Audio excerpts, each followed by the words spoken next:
Morning, everyone. It's Jim here. It's Wednesday, the 25th of May, and something exciting is happening this afternoon. Well, you might think it's exciting, perhaps a little bit scary. So anyway, what we thought we'd do is organise, by popular request, to be fair, a gentle warm-up stroke revision stroke Q&A session for about an hour. It might end up being an hour and a half, but not too long, because you need a bit of time to rest up and just gather yourself for paper one this afternoon.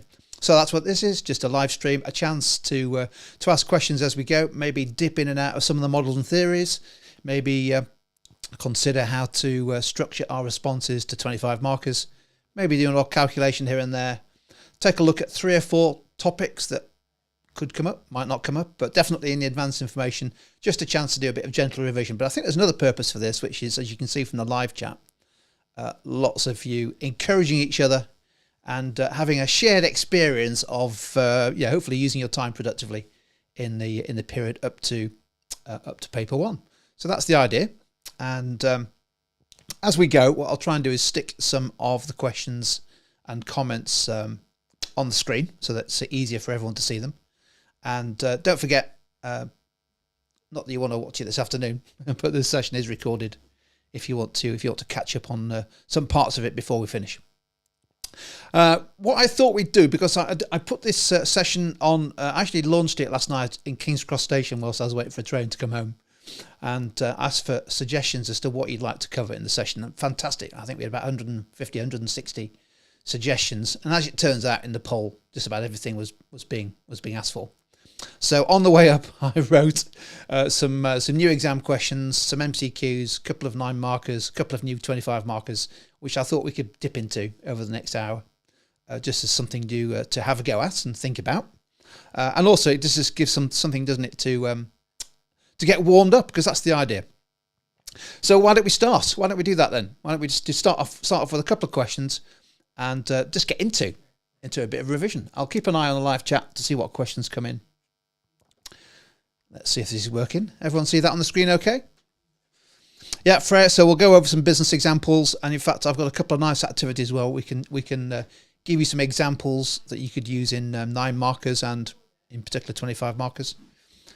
So, and Kieran, how do you calculate cost of sales? We're about to tell you, because we've got a question on it. Anyway, here's our first question. What do we think? So as always in the live chat, you don't have to if you don't want to. And by the way, in this session, you can dip in and out at any stage. I won't know you've gone. I won't know you're back in. What do we think the answer to this question is? A business decides to grow by franchising its business format to other businesses in different locations. A benefit to the franchisor of using this approach is likely to be what? Obviously with MCQs, 15 of those this afternoon, so never leave an MCQ unanswered, even if you're not sure. And sometimes, of course, you can eliminate at least 1, possibly 2 of the answers to give yourself an even better chance. Now, I've picked this question, not that it's an easy question, I think it's quite a hard question, but just because it's one of those topics that suddenly turns up in the exam and students think, what was that? Forgot all about that. I had no idea how to answer it. So I thought we've got 2 or 3 of those coming up. So most people are going for answer B. Let's have a look at the answer. It is indeed B. Yeah, well done. So don't forget, in the AQA specification, franchising is included in the section on changing the scale of a business. It's specifically, he says, I think it's 3.9.1, isn't it? He says, sounding like I know what I'm talking about. Yes, it is. Yeah, 3.9.1. So franchising is from the point of view of a business wanting to increase its scale. In other words, operating as a franchisor, selling franchises to others. So you won't be asked, hopefully you won't be asked a question about the benefits of being a franchisee, because that's not really part of the specification. So yeah, that and all the other answers A, C and D are about franchisees, whereas B, yeah, finance raise. So when you expand by selling franchises, you get typically the sale of a franchise right. It could be £100,000, say, plus you also tend to get a share of the revenues along with other stuff. Good stuff. Now, what I thought we'd do with these as we go through these sort of little warm-up activities is also just have a think about how this is a classic topic that could be a multiple choice, but could also be a 9 marker. So we'll do a couple of these as we go through this warm-up session. We're not going to spend all morning on franchising, so don't worry. But there's a 9-mark question. I wrote this one. I think I was halfway between Peterborough and Doncaster when I came up with this one. So over to you. As always, we unpick the demands of the question. What's that question about? That 9-mark question. Our first 9-marker to warm up. What's that question about? What do we need to write about in order to focus on the demands of the question? Who's going to be first in?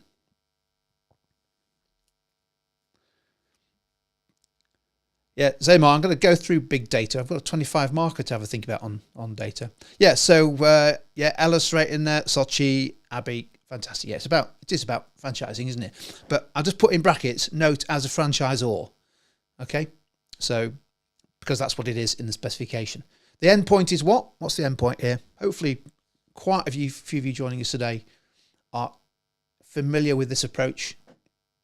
If you're not, just to explain, the endpoint is where your arguments need to get to. So the how and the why. And this is the reason for unpicking the question like this, is that it means that you write a response that is completely focused on the demands of the question, which is what the examiners want. Val and Felix and Lauren and Devon, loads of people saying, yeah, profits, it is, isn't it? It often is profits as the endpoint, but not always.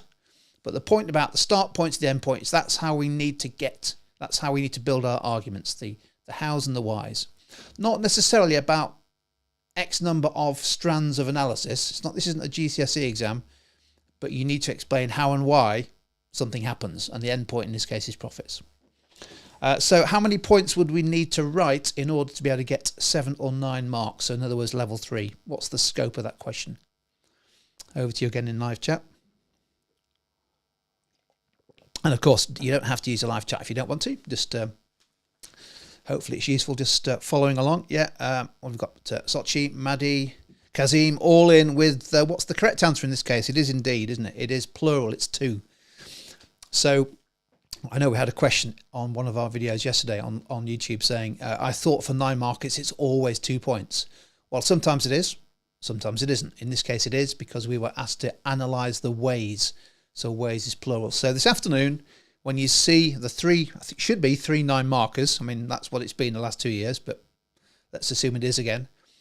I will be looking out for that. Circle whether it's singular or plural as you unpick the question, because that will help you meet the demands of the question. And we have to focus in this case on how franchising might increase the profits of a business. Okay, so our arguments need to be how to increase the profits. So I think that would be quite an interesting question, quite a challenging question, because you'd have to pick 2 ways in which franchising could help increase the profits. It could be that it helps the business increase its commissions and its revenue shares. That would be one way, explaining why that increases profits. It could be that it helps a business achieve, for example, marketing economies of scale. So if suddenly you've got 1,000 franchisees out there rather than just 100, your investment in marketing should enable the overall business to reduce its unit cost. Okay, there we go. So we've done 5 minutes on franchising. So if that comes up, thank me. But I'm definitely not predicting questions. Now, we had quite a few questions yesterday saying, please, can we do a few minutes on good old Jeffrey Bowman's strategic clock? Was it Jeffrey Bowman? Cliff Bowman. Jeffrey was probably his brother. Cliff Bowman. Professor Cliff Bowman. So there's our MCQ. It could be an MCQ, couldn't it? So according to the clock, 3 of the 8 strategies are destined for failure. Which of those is it? 1, 2, and 3, 3, 4, 5, 5, 6, 7, or 6, 7, and 8. What do we think? Good to see Izzy Rainbow's back with us again, 2 days after a star performance in the Q&A clinic. Most people, I would say, going for the correct answer. This is good stuff. We're off to a flyer here. That would be a lovely question, wouldn't it, to get this afternoon? You'd have that all day long. But don't forget, with the models and theories, the reason why there's quite a lot in paper 1 in terms of topics is because the MCQs can cover a lot of topics. In fact, in theory, they could cover 4 different topics in one question. And those 2 statement questions often have two models, for example, or two related topics. So that's why, actually, as we get through each paper, it's going to be increasingly easier to revise, because once you've got everything revised for paper 1, by and large, you should be okay for paper 2. Yeah, we'll have a look at Grinder's model. Very happy to do that, by the way. So yeah, it's 6, 7 and 8, isn't it? It's 6, 7 and 8. And there it is, in case you forgot what the model looks like. It's just a clock. And the basic idea is that businesses position themselves based around 2 dimensions. Firstly, the price, high, low, but also the perceived value from the customer's point of view. And you can link Bowman's strategic clock really nicely to Porter's strategy, Porter's generic strategy. So differentiation, of course, being the common word there from Porter, as well as low price, which will be typically associated with a low cost strategy. Yeah, we'll have a look at strategic drift as well. Good stuff. Now, the thing about Bowman is it's a good model. Two comments. Firstly, don't use it in every answer. I know one or two students who like to use it in every answer. It won't always be applicable, will it? And in fact, it often isn't. So I don't feel the need to shoehorn models into any answer. And also, you never need to draw it. So that's the good news. Damini is saying, can we do a quick review now on Porter's generic strategies? Shall we do that now? Why don't we do that now? I'll tell you what I'll do. I will... let's do that. So we've got, just to remind me, I'll go find Porter's generic strategies.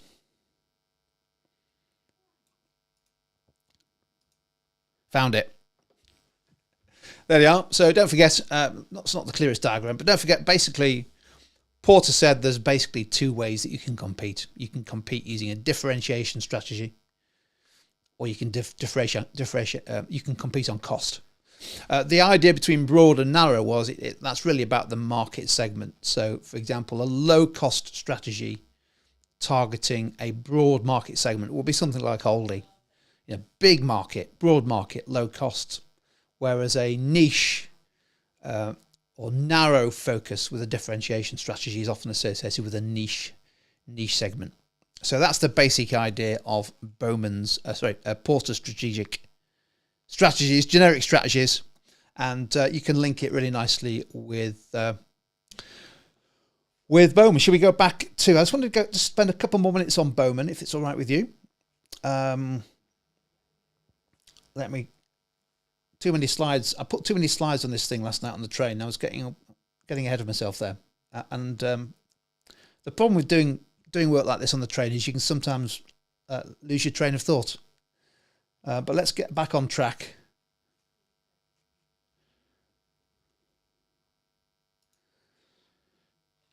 Two train puns for the price of one. There we go. So there's the clock. Here's a 9-mark question that could come up using Bowman.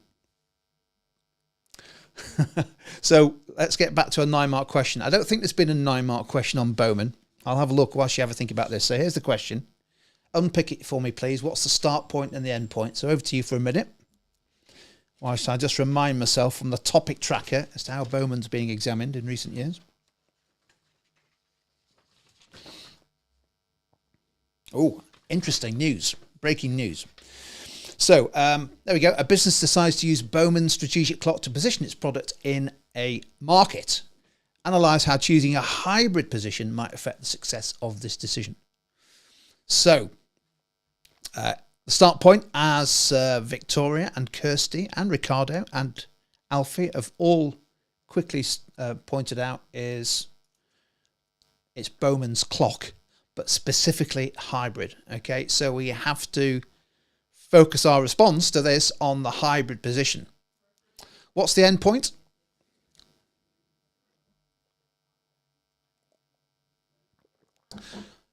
Superb stuff. The start point is Bowman, specifically hybrid. The end point is the success of the decision, however defined. That's what we need to focus on. So well done. How many, just looking at this 9-mark question, how many points would the examiner be expecting in terms of the scope or the range of that they want to see to meet the demands of this question?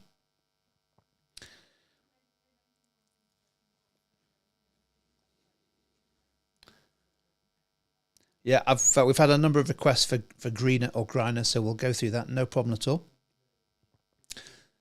but we'll just keep, if it's all right, we'll just keep running with these sort of mini revision questions as we go, because I've tried to pick stuff that could come up, but maybe not necessarily in the way that you might expect to see it.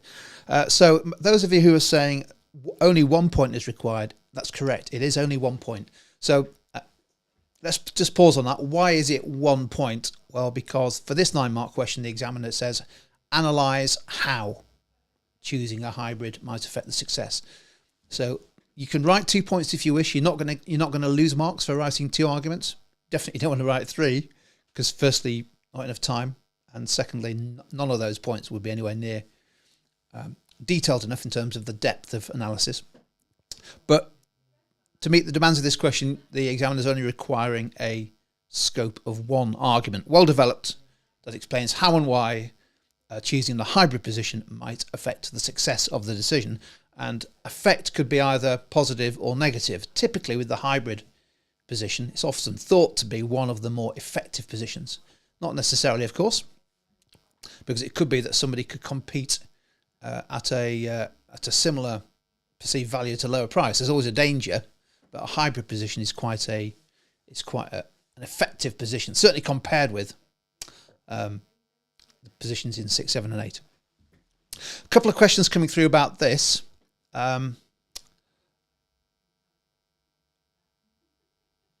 Let's just go back to so Cindy's asking. Let's just put it on the screen there. A number of people have asked this, of course. So let's go through it. Which 9 markers need 2 arguments? Great question. So thanks for that. So the answer is it's in the words of the question. So where the question says, for example, if this said, analyze the ways, plural, in which a hybrid position might affect the success of this decision. Analyze ways is 2. Analyze how is singular. If it said, analyze the benefits of a hybrid position for the business, you'd need to give 2 benefits. Or analyze 2 consequences of hybrid, you'd need to give 2 consequences. If it just said, analyze a consequence, that's singular. So hopefully that answers your question, Cindy, and anybody else who's thinking, I thought every 9 marker needed 2 paragraphs. Not every 9 marker needs 2 paragraphs to get to level 3. However, don't worry about it. If you suddenly think, well, and I've written 2, you're not going to get marked down for that. The question is, overall, does your response meet the demands of the question? But it's an efficient way of making sure that you don't spend time writing paragraphs when you don't need to. So that's hopefully answers that question. Maybe in the live chat, could you help me out on this and just let me know whether that kind of makes sense?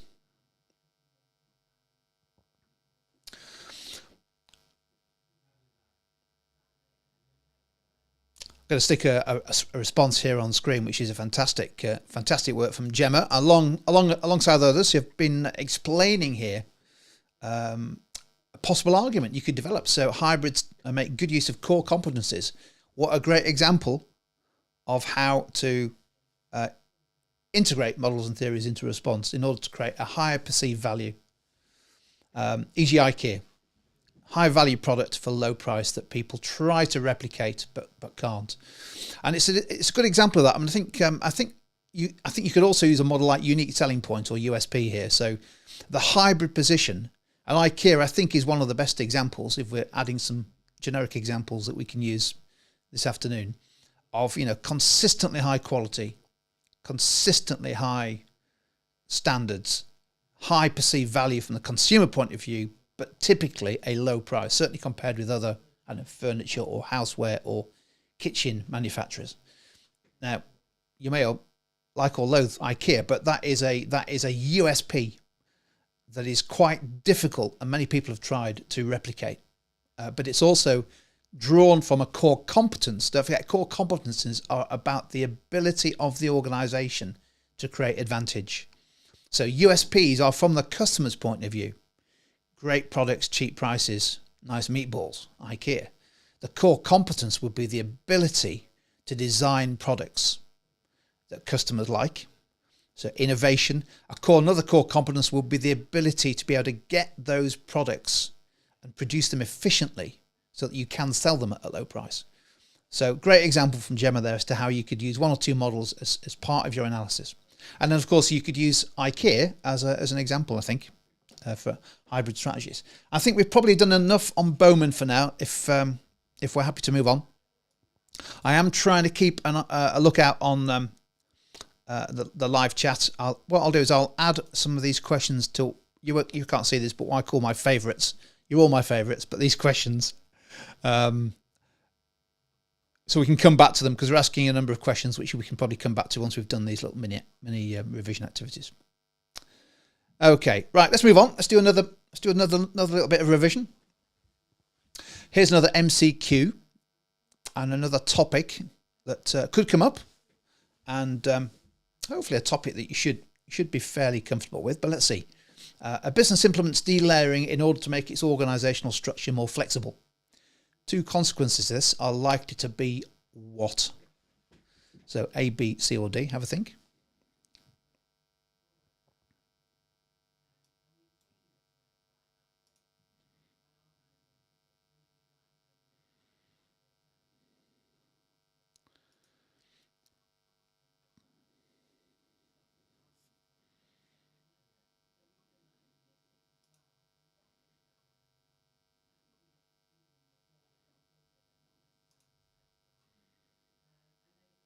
Some great questions coming in. I've got a couple of little activities coming up in the next few minutes that will help answer a lot of them. Everyone's going A, so this is even more encouraging. I already know now that the 1,227 people who are with us live are going to do well in the MCQs.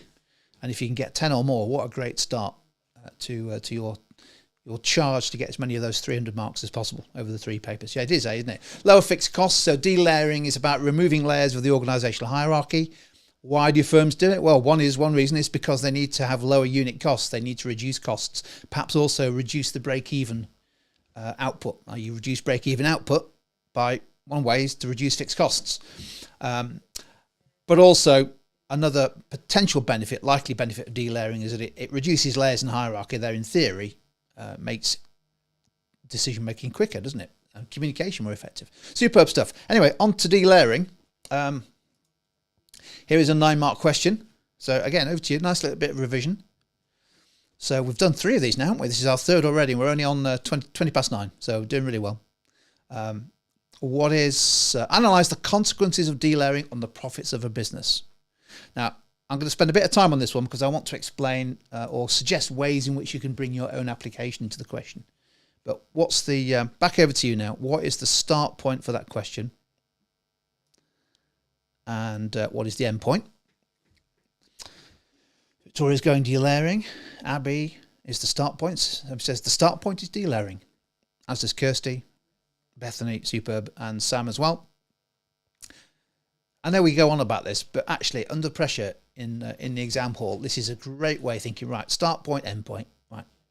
Because as soon as you know what that is, you know where your arguments are going to go. And then you just need to choose what some of them are. So yeah, it's all about delayering. Now, great example here. You don't need to define delayering if you don't want to. The examiner said, you're better off making a point and explaining it and then explaining how and why. That might affect or have a consequence for the profits of a business. And this, of course, is part of flexible organisations, which is a big part of the advanced information.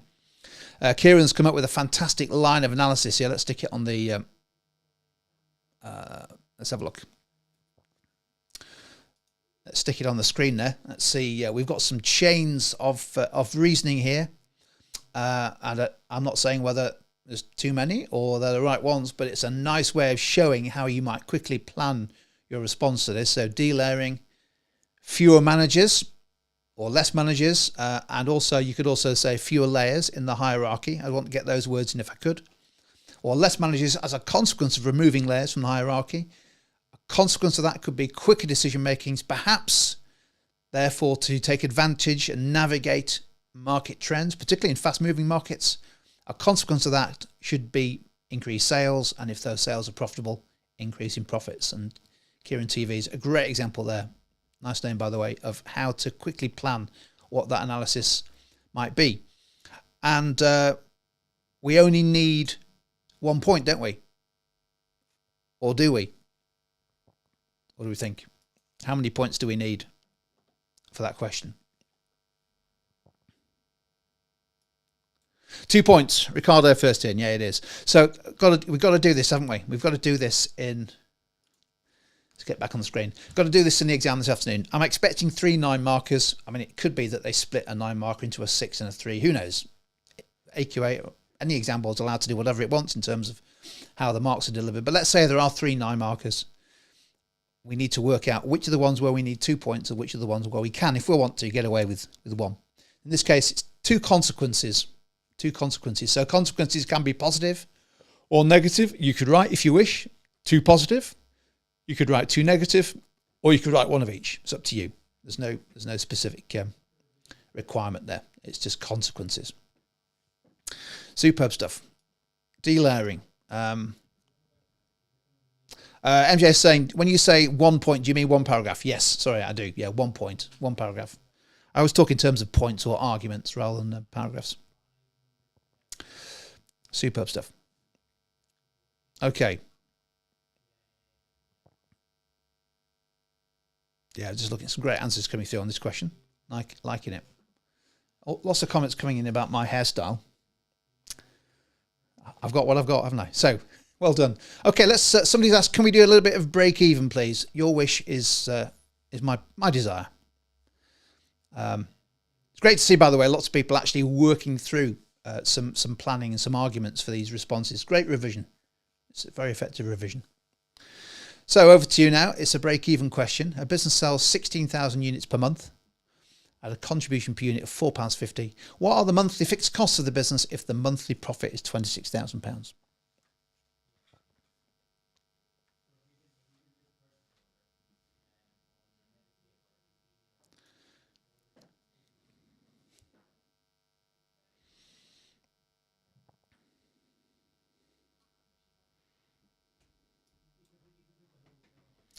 What do we think? So usually with the calculations, it's worth just double checking them. I think, if you can get it done in less than a minute, that's great, but give yourself a minute and a half if you need to, because with the calculations, as with the format calculation questions, you want to get those right. Most people going for C, which is a relief because I wrote that question very late last night as I'm pulling into York on the train. And I haven't checked my numbers, but I think it is 46, isn't it? Correct. So 16,000 units gives you a contribution of, whatever it is. Take away the profit of 26,000. 72,000 it'll be, won't it? So, £46,000. Don't forget, with the formula, that break-even formula, break-even output is fixed costs divided by contribution per unit. And also don't forget the margin of safety. Margin of safety is the actual output less the break-even output. A margin of safety can be both positive, which is good news because it means you're making a profit. A margin of safety can also be negative. It means you're operating at a loss. So just to work that one out, let me get my calculator to prove it, but I know I'm right because you've also got the right answer. So 16,000 units. Don't forget to take your calculator in this afternoon. 16,000 units at £4.50 contribution per unit is indeed £72,000.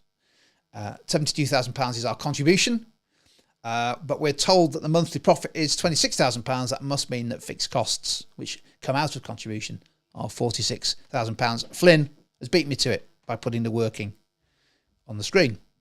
Superb stuff. Now, as always, we want to do a quick question on variance analysis. So, and this is a slightly easier question than the one I did in the live clinic, which threw quite a lot of people because I gave you a table of variances rather than a table of revenues and costs. So I thought I'm not going to be mean this time. I'm going to give you a relatively straightforward variance question. So, whilst you're having a go at that question, Ethan's asking, with break-even output, do you round up if it's in units? Absolutely, yeah. Round up, always round up, because you can't break even with half a widget, can you? So you always round up to the next unit. Just picking out some more questions. I've got your question there, Reggie. It's coming in.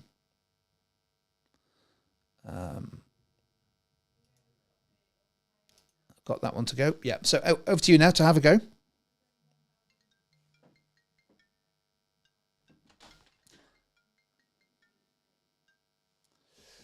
take that phone up. Got a few phone calls coming in as well. Okay, what do we think the answer is on this one? So she's going B. Katie and Callum and Maddie and Mark and Sam and, frankly, lots of you. Charlie, Ed, Sam, all going for B. Let's have a look. Yeah, B, 2,000 adverse. So a quick bit of revision on that calculation. Don't forget, adverse variances are bad news, aren't they? So there's 3 ways in which a variance can be adverse.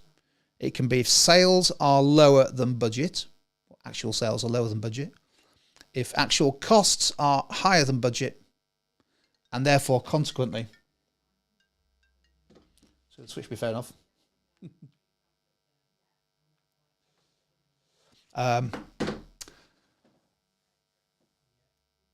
Let me get back to the question. So, another adverse variance if actual profit is lower than budget. Favourable variances, the way to remember this is good news. So, favourable variances if actual sales are higher than budget, if actual costs are lower than budget, and therefore if actual profit is higher than budget. So that's a way to remember it. Adverse is bad news, favourable is good news, and therefore, if you worked out the budget profit and the actual profit, you would see that actual profit is £2,000 worse than budget. Therefore, it's adverse. Don't forget, with workings in budget questions, for example, 4 markers, you need to show adverse or favourable. So you can lose a mark if you don't show adverse or favourable.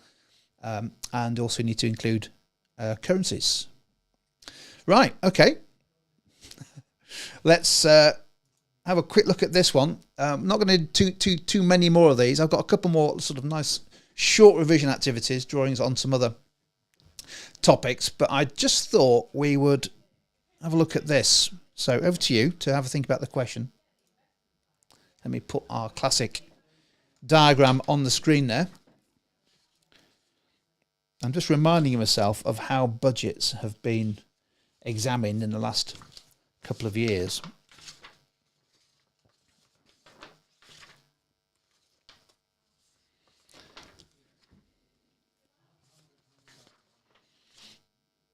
It would help if I looked in the finance section, wouldn't it?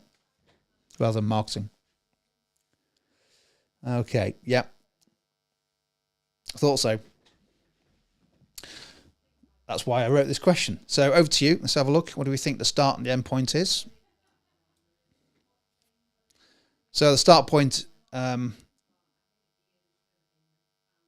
is indeed variance analysis, isn't it? So our answer has to be about variance analysis. What's the end point?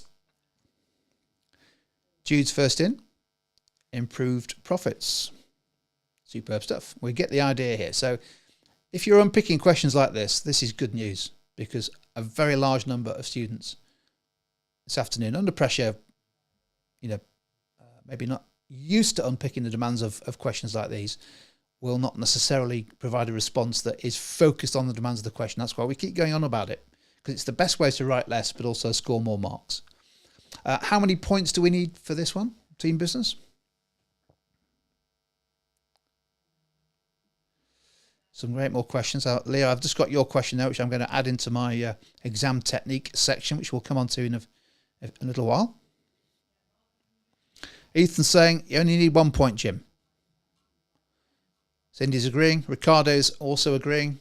In fact, everyone's saying, well, most people are saying 1. And it is indeed 1. It is indeed 1. So why is that? Because it says analyze how. Okay, so don't worry about profits. That's just the end point. It's analyze how variance analysis could help the managers of the business improve profits. We only need to develop 1 point for that. So if you write 2, that's fine, but you don't need to. Good stuff. Let's see some possible and of course, clearly. So I'm trying to press 2 buttons here. The wording is really important here. So if you did, well, you only do need to write 1 point, but if you did write 2, both of them, you only need 1. Both of them need to be about how variance analysis could improve profits. So let's pick out a couple of suggested answers. It's great to see people, this is just one of several great responses in the live chat. Great to see people actually having a go at thinking, well, what would I argue here? This is help. So using variance analysis could help to identify significant adverse variances. So immediately we are into routing the answer in the topic, the start point of the question. For example, much higher costs than budgeted or unexpected costs. Therefore, it allows managers to make decisions, maybe to investigate those variances will be another chain in the analysis, and make decisions as to how cost savings can be achieved, thereby hopefully lowering costs and improving profit. Now, that's a great response, so thanks for that. Can I just, whilst we're in this one then, just take you through how you might add some generic application, or how you might add some application to help explain this point, because don't forget, we've said throughout our Grade Booster sessions in the cinema and online, you've got to contextualize, and this is an example of where you are given a little bit of context. Yeah. So, and by the way, budgeting, there's the breaking news, budgeting has, variance analysis has only been examined as a 1 marker, a 4 marker, and a paper 312 marker. So it's not been examined as a 9 marker, and I think it is one of those topics that would make a good 9 marker. I'm not saying this is a good 9 marker, but it could do, couldn't it? So where's the context that we need to use in that question? What's the context that we ideally need to use to make sure that our answer is focused on the demands of the question?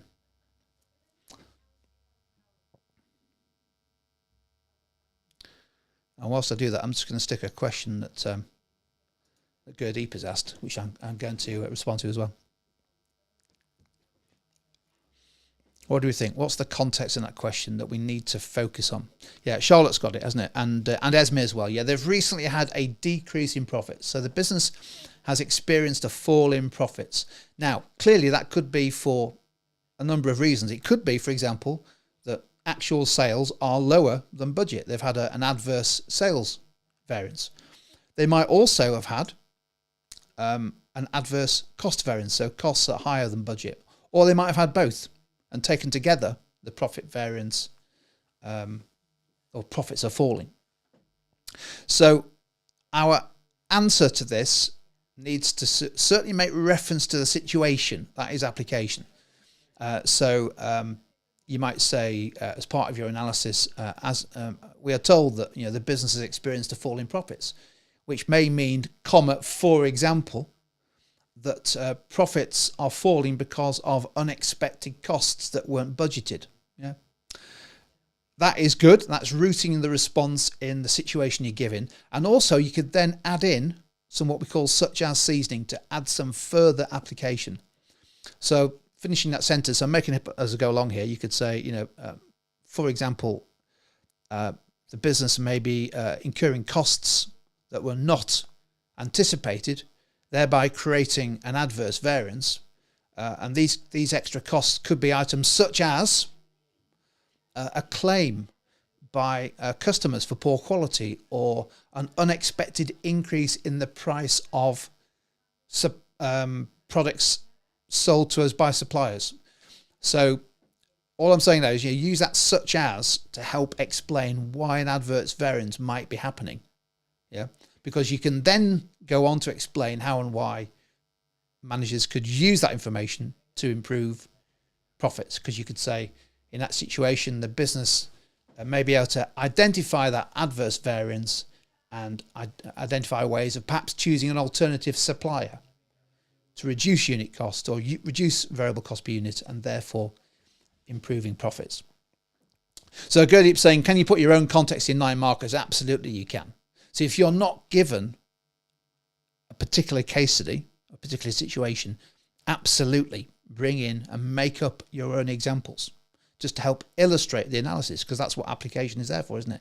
It's applying the theory. Good stuff. Right. Just going back to Bowman's clock, by the way. I did mention this, didn't I? Bowman's clock, so far as I can see.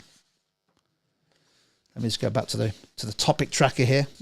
If you've not got the topic tracker, it's well worth getting hold of it from the Grade Booster course or the Tutor to You website. Every question, every topic, when and how it was examined. Bowman's clock has only been examined as a 1 marker that I can see, and not since 2019. So it could be a 9 marker, couldn't it? Could also be a 25 marker. Right, okay, superb stuff. Right, I've got a couple of 4-mark calculation questions for you to finish off with. Last couple of calculations. If you fancy doing a bit of calculations. If you don't, then take a break for a few minutes, maybe come back. And over to you. This one is, I've got 2 calculations to this. We've got a table on the screen there. A table shows financial information for a business this year. And question 1, calculate please the gross profit margin for this year to 2 decimal places. So we've had some questions on can we do some profit ratios. Well, here we go.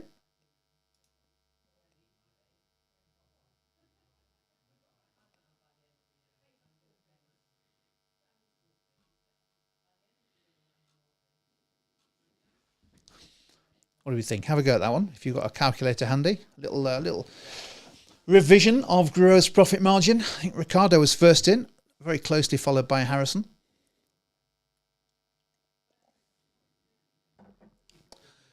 Ben, Jude, Abby, on fire. Fantastic stuff. Yeah, well done. Let's have a look at the answer on screen. It is indeed 55%. Apologies if that font's a bit too small, but I tried to squeeze both questions onto the screen for each of these mini calculations.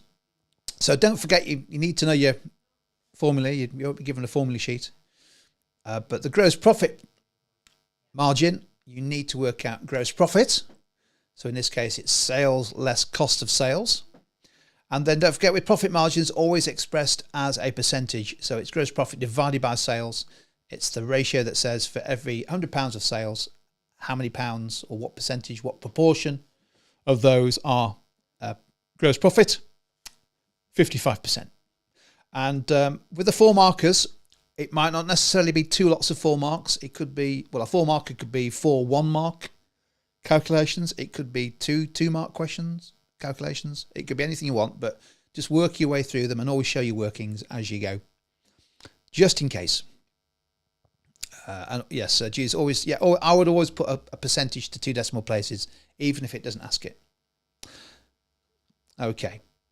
Next question for this data is some percentage changes. So we know from our advanced information that percentage changes as well as profitability ratios is going to be examined in paper 1. We know that. So the business expects that next year sales revenue will increase by 15%, but gross profit margin will fall to 50%. If expenses remain the same, calculate the profit for next year. So you've got a couple of calculations to do there. So have a go at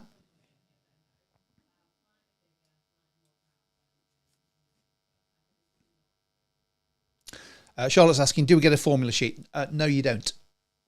No.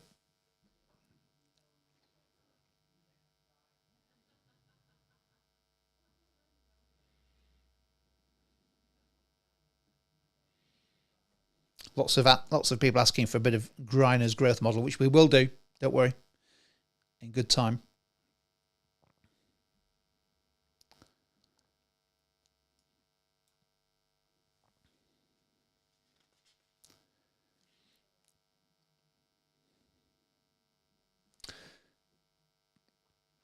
Don't forget the profit for the year or net profit. You need to take off. It's not gross profit. You need to take off the expenses for the year as well. I'm hoping I've got this right. I can see quite a few people putting answers into the live chat that I came up with. But as I say, I did write this very late in a train carriage. Billy no, mate. It's on my own last night. So, okay, let's have a look at the answer, shall we? Let's go through the calculations. I believe the answer is 194,600, 194,600. Stan agrees with me, as does Ria. And Ed. So I'm feeling confident about it, and I think those who came with a slightly higher number maybe forgot to take expenses off the new gross profit, of course, which was 372,600, which I saw in the answers. Now that's a good example there. If you'd have put 372,600 as your answer and no workings on your answer paper this afternoon, you get no marks. However, if you'd shown the formula, shown your workings, and then for whatever reason forgot to take away expenses or maybe a slip of the calculator, you'd still get possibly 1 or 2 marks out of 3. So always, always, always show your workings, write the formula down, and should be in good shape. I know we've mentioned that loads of times, but sometimes, as I say, in the exam hall, you forget workings really can be valuable, even if you don't realise they're valuable at the time. Last one, I just wanted to do a quick interpretation of data from graphical forms, which is a quantitative skill that is going to be examined this year. This in paper 1, we know it from the advanced information, but doesn't appear that often. Good old pie charts. So I'm hoping I've got this pie chart right. I think I have. I think it all adds up to 100. Let's check. 20, 50. Yeah, it adds up to 100%. So the pie chart shows the market shares in brackets this year of products in a market. And we're told that the market sales were 2.8 million. Next year, the market is expected to grow by 8%, and product C's sales are forecast to fall by 5%. So first question, what are the sales of product B this year? What are the sales of product B this year?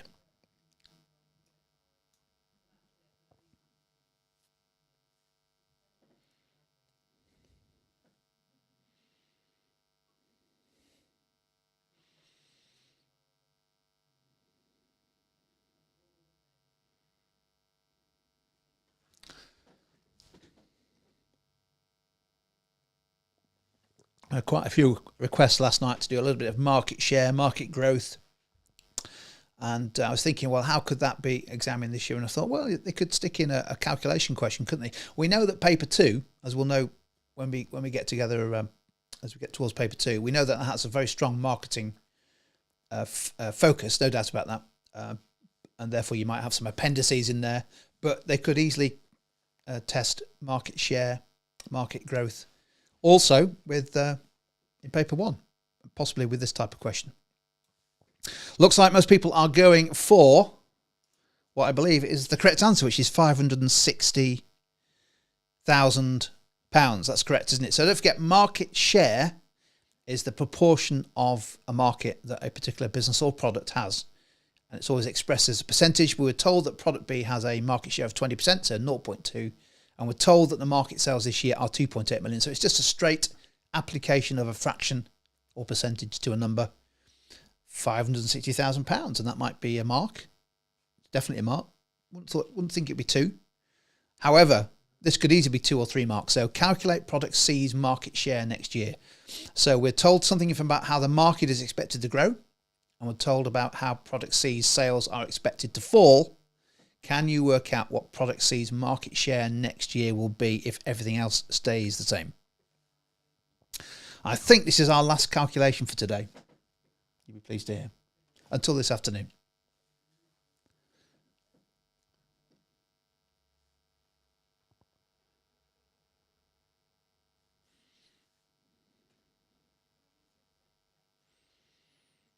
I thought, we can't spend all morning doing calculations, but I think it's quite nice just to do 2 or 3 just to warm up. And if you get them right, that's gives you a nice, confident feeling, hopefully. And if you maybe just make a little slip of the calculator, it means maybe spend a few more minutes just practicing those. Lots of people are working hard on this one. Don't forget, we're looking for the market share next year. So always read the question carefully. I'm expecting to see a percentage, ideally to 2 decimal places. This is a good example of where there could be 2 or 3 steps in this question, and you might get to step 2 out of 3, say, and put an answer down. And that might not be the right answer. If it's not the right answer, you might still get marks, but only if you show your workings.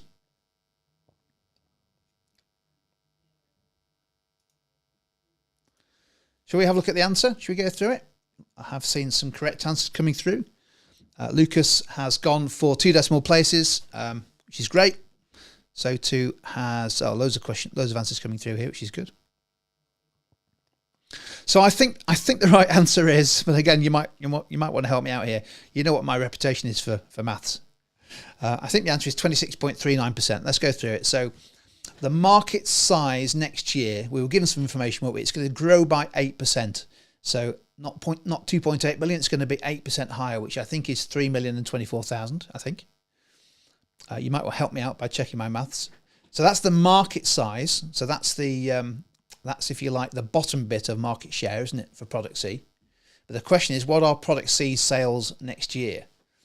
Now, this year, it had a 30% share of a 2.8 million market, but we're told that next year it's going to be 5% lower than this year. So it's going to be 0.95 times this year's sales, which I think is 798. We divide that by 3024, and I think that comes to 26.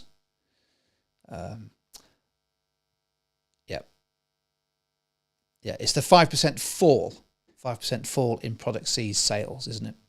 So we have to work out product C sales this year and then work out what 5% less is going to be next year, if you see what I mean. So I think the answer is 26.39%. Hopefully I'm right on that, but no guarantees. As you know, with my maths, he says. Quickly moving on. Now we've got a couple of, I'm pretty sure I'm right, because product C's sales are going to be 95% of their sales this year, aren't they? That's what we were told. That's what their sales are going to be. Right. Okay. So let's do a quick version of Give Me Two. I've picked out 3 or 4 topics from the paper 1 advanced information that could be left field questions, topics that haven't necessarily been examined recently or at all, and you may need to have some examples to hand, particularly if it's a 9-mark question or even a 25-mark question. So over to you. 2 methods of improving cash flow. This is where I reach behind me and get my guitar and bongo drums just to play a bit of music for you. Have a go.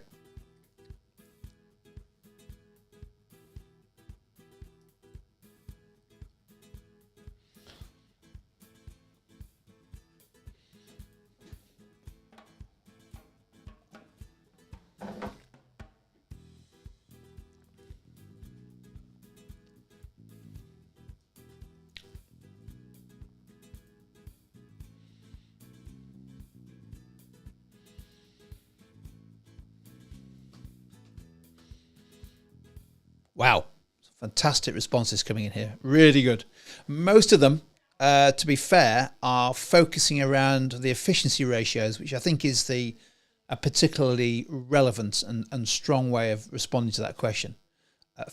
For example, if we had a question that said, analyse the ways in which a business could improve its cash flow in whatever situation you're given, then I think using efficiency ratios is a very effective way to explain how and why that happens, which is really encouraging. But other people have also talked about factors such as debt factoring, or methods such as debt factoring. And Luke has come up with, I'll stick on the screen here, just one of many great examples there. Debt factoring, talking about raising share capital, which is definitely a way of improving your cash flow. For example, using venture capital, but also you've picked up on receivables days, reducing receivables days. There are actually loads of ways of improving cash flow. Let me just see what I came up with, which is earlier this morning. So this was my early morning thoughts on how to improve cash flow. What I thought we'd do is, I thought I'd do is not just talk about efficiency ratios, but I have mentioned one of them, which is the third one there, increasing payables days. Don't forget, payables days is the average time we take as a business to pay our suppliers. And the longer we take, the more cash we've still got, haven't we? Got cash in the bank. For example, I've just had the invoice from our cinemas for when we went to the cinemas, and I haven't paid it yet because it only arrived yesterday. Of course, I'll pay it as quickly as possible. But I might, let's say I decided to leave that a month or two and not pay it, that will be a way of improving our cash flow here. Not good news for our cinemas, but good news for our cash flow. Of course, I wouldn't do a thing like that because they're very important to us as cinemas. But don't forget, as Luca and others mentioned, there are other ways of improving cash flow. So, for example, sources of finance. So bringing new share capital in, taking a bank loan out can also improve cash flow in the short term because you get the cash into the business. Obviously, later on, it starts going out as you start to repay the bank loan in interest, but taking a bank loan out. And also added introducing lean production. So over to you in the live chat. How will that work? Let's say you had a question, a 9-mark question on analyse how the introduction of lean production could improve the cash flow of a business. How would that work? How does lean production potentially improve cash flow? So cash flow is often one of the endpoints in our 9-mark questions, isn't it? Sometimes a 16-mark question, but we don't need to worry about those today, just 9-mark questions. So how would lean production, how and why would lean production improve cash flow? Great answers coming in. Yeah, so now don't forget the key here is to make a logical chain of reasoning. You don't need, it's not like at Excel GCSE business, you don't need 5 strands, but it's explaining to the examiner how and why that happens, and then also bringing in an example. So what have we got here? We've got some great ones here. Josh is saying lean production will lead to less waste and therefore not spending cash to replace wasted products. Great example. So lean production, you've got less waste, you're not spending money on stuff you don't use. Love it. Josie's gone down the just-in-time route because, of course, just-in-time is a method of lean production. And the consequence of that is that inventories arrive into production as they're needed. Therefore, you've got less capital tied up in inventories. A reduction in inventories should improve cash flow. Superb stuff. Love it. Exactly that. Eleanor's going for the no buffer stock. Exactly that. It's a similar argument, isn't it? There's no need to hold as much or any buffer stock because in theory, if your suppliers are delivering on time, love it. Fantastic. Great stuff. Great answers. I'm very confident that if that came up this afternoon, everyone here would be able to produce a nice argument. Just on that one then, improving cash flow and lean production. Don't forget with application, if you're not given any application, let's say you get a 9-marker that says, analyze how lean production might improve the cash flow of a business. Analyze how, 1 point, okay. Improve the cash flow. I can do that. You can do that. But don't forget with application, we'll need to explain apply our logical chain of reasoning. So that's where I would bring in my such as seasoning. So I would say, I'd explain how that works. And I'd say, for example, a factory making ready meals. By using lean production, it will have fewer ingredients in the warehouse, such as flour, eggs, and I don't know, seasoning, yeah, because it just uses those ingredients in production as and when they're required. So that's why I would make up my own little example to help explain your chain of analysis using such as seasoning. You can use any example you want, but usually things like car factories, ready meals, toy shops, as we found out, are a great way. Seb says, can you mention how intimidation can reduce receivables days? Well, Seb, there are lots of ways of reducing receivables days, and intimidation is one of them. But you won't necessarily get that particular situation in a 9-marker. Usually, gentle persuasion is a better way to reduce receivables days than intimidation. Right, you get the idea. Superb stuff. Let's do a topic that somebody asked about last night. So over to you. 2 benefits, please, of contingency planning. Have a go.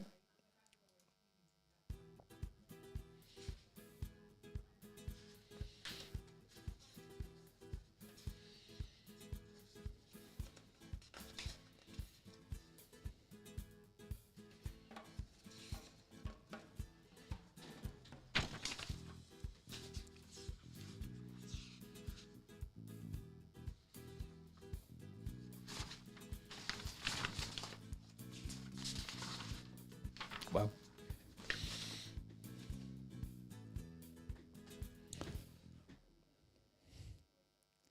What do we think?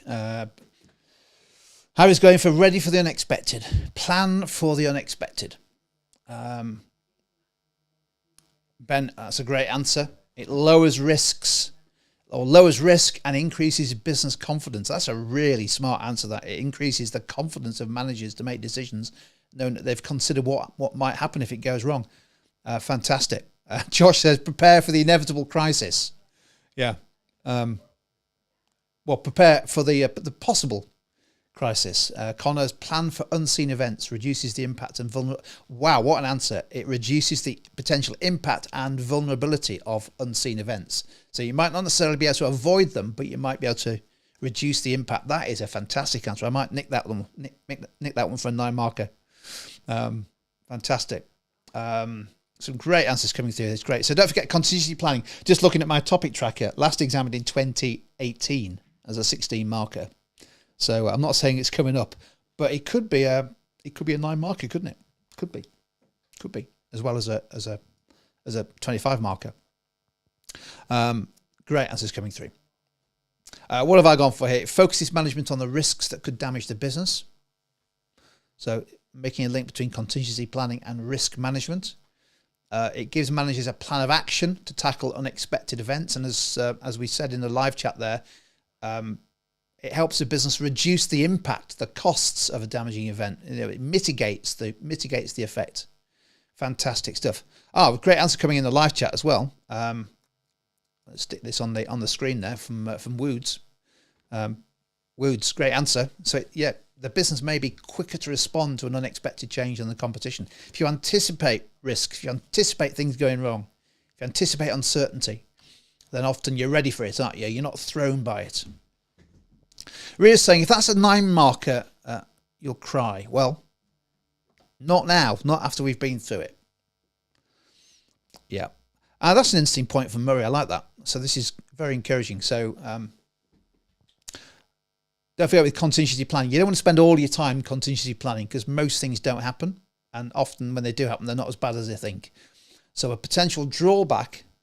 So for example, you could have a 9 marker, analyze a benefit and a drawback of contingency planning for a business. Yeah. So you'd have to have 2 arguments there. One, a benefit, but also a potential drawback. And there's a great example of one you could develop. You could end up spending money and planning for things that never happen. In other words, a waste of time. Which hopefully you don't think this is, this session. So that's one, give me 2. Should we do another one? Now this is a really interesting concept. Core competencies. Over to you, 30 seconds, 2 examples please of core competencies.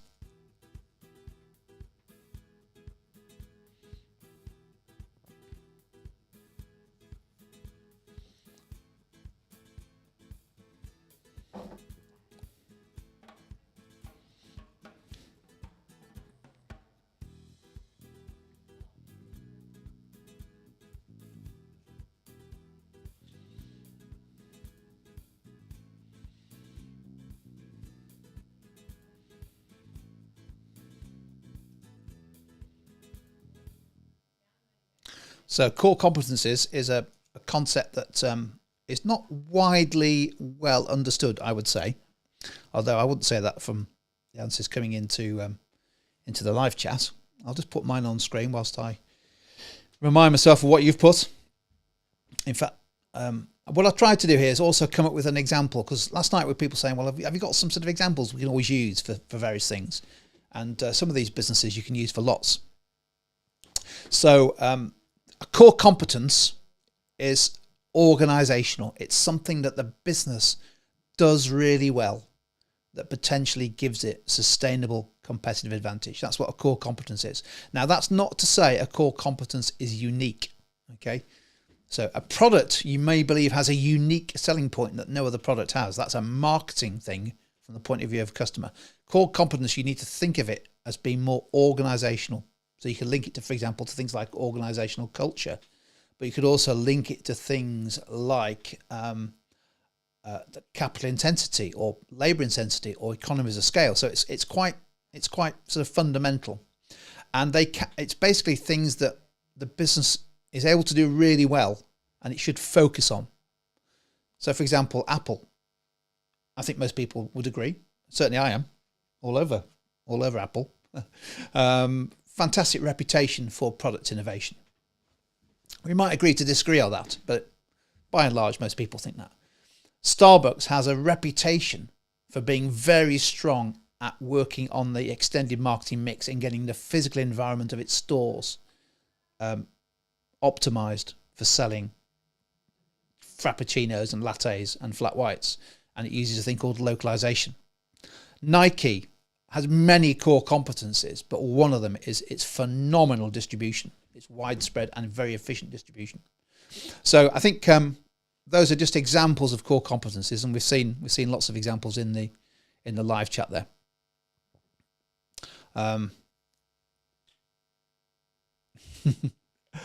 Yeah. Is this revision session a contingency plan in case addressing the risk of not knowing the right answer? It could be, couldn't it? So there we go. Core competencies, and that could be a multiple choice, couldn't it? Could be all kinds of stuff. I think this is possibly the last give me two before I start working through some specific questions you've been asking about exam technique, which hopefully will take us through to 10:30. So over to you now. This is an area that has never been examined. Before I say that and put it into bold, I can't find a question on this ever. So could today be the day? Who knows? We don't know. But give me two examples of labour market legislation impacting businesses. So let me put my music on.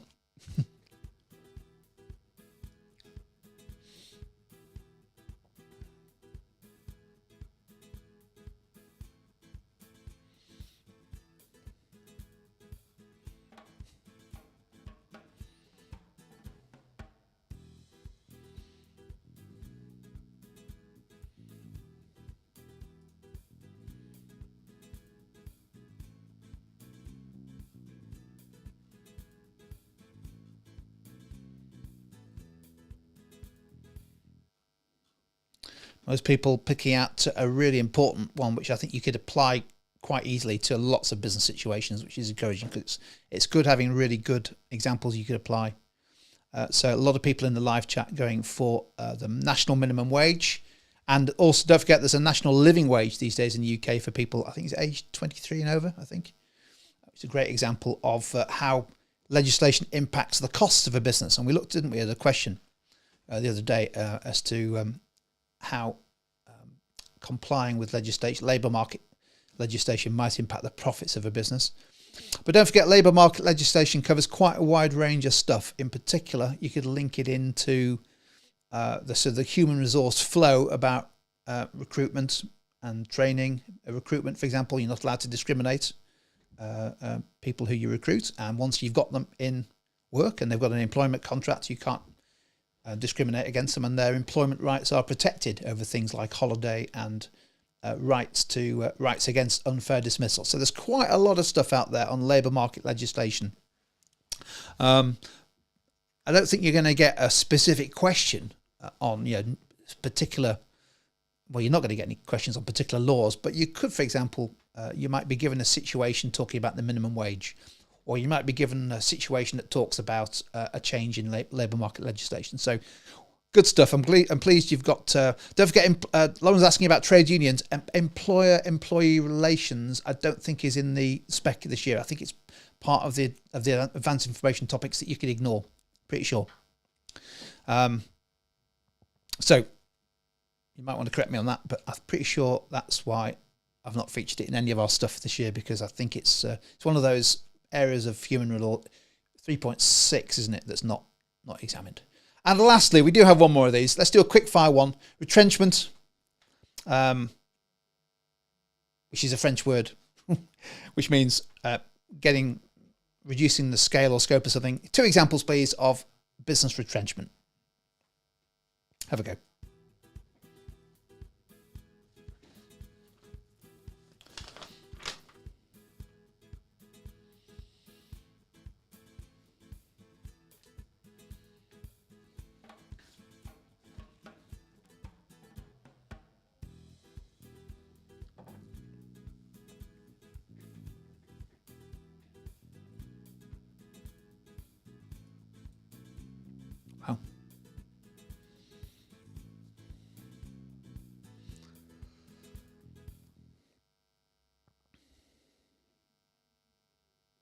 Wow, some great examples coming in. Love it. Yeah, delayering, closing shops and factories, redundancies, closing stores, closing a product line, closing branches. Love it. This is great. Yeah, I think Sam. I'll put this on the screen. There's one of many great responses there, but I thought this is this spot on there. It could be a withdrawal from a market. It could be that you decide to withdraw your brand and business from a market, like, of course, lots of businesses are now doing or have done recently from operating in Russia. So McDonald's being a very recent example of retrenchment from Russia. I think Starbucks have just announced, haven't they, that they're also closing down permanently in that particular location.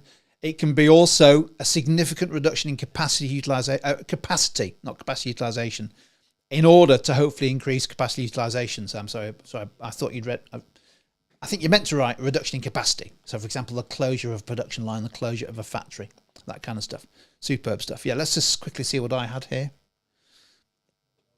Just going back, by the way, there was a question in the live chat. Somebody said employers and trade unions is in the spec. It is in the spec, but it's not in the advanced information. So we shouldn't get a question on that this year. Maybe for next year. So I've got, exiting an international market. So, for example, Marks and Spencer's had a business called, was it Brooks Brothers in the US market? Complete failure, disaster for them. Tesco's, of course, had Fresh and Easy, which is maybe a more recent, better example in the US. That failed. They had to close that, get out of the US market. So closing a business unit or cutting production capacity significantly. And many people have mentioned delayering and redundancies, both of which are excellent examples. So let's come back to, I'm just going to come back to the main screen here. So that's it for me in terms of just a few questions, a few MCQs there, a few calcs, a few 9 markers, because I thought it'd be quite nice just to go through a bit, just to get ourselves warmed up. So let me I've just picked out 3 or 4. If it's okay with you, I'll keep an eye on the live chat as we go. I've just picked out 3 or 4 questions that have come through, which have been asked quite a few times, but are really about exam technique. So maybe if we spend, if you want to, you don't have to, by the way, you can dip in and out or close this session completely. Just picking out a few questions that really talk about exam technique, and I'll maybe, if it's useful, just to go through those. It's not meant to scare anyone or say, oh, hang on, I've been told to do it in a different way. We recommend a particular approach, but there's no one way of answering questions and still getting great marks this afternoon. So Fabian's asking, if I write 2 paragraphs, do I get rewarded if the demand of the answer is split up into 2 paragraphs? Actually, I'm not quite sure what that question is, so maybe help me out here. If 2 paragraphs is 2 points, isn't it? So let's say you've got a 9-mark question and the required scope or range of the question is 2 paragraphs or 2 points, then you need to write 2 points. I suppose what you're saying is if you write 2 paragraphs, but actually the question only wants 1 or needs 1, well, firstly, try not to split your point up. Try to keep each point or each paragraph very focused on PE, the point explained, followed by the analysis. If you have to write 2 points for a singular question, try to make sure that each of them are okay. You'll typically get marked for a 9-mark question where the required scope is only 1. Typically, you get your mark based on the best point, so you should be okay. What have we got here? Leah's asking, how do you write enough for a 9-marker with 1 point? Well, the answer is with a well-developed point. I might be able to find one on my PowerPoint here if I have a little browse down to some of the examples that we've worked through in recent sessions.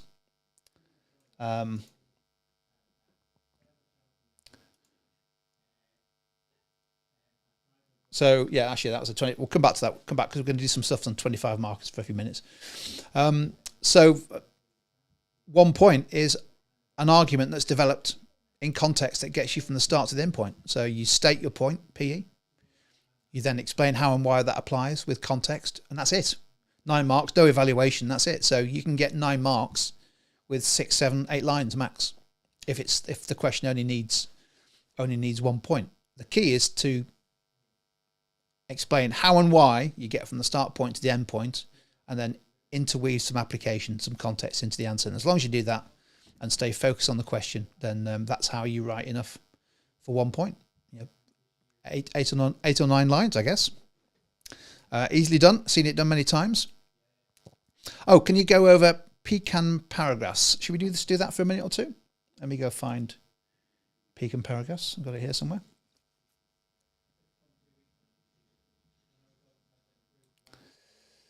There we go.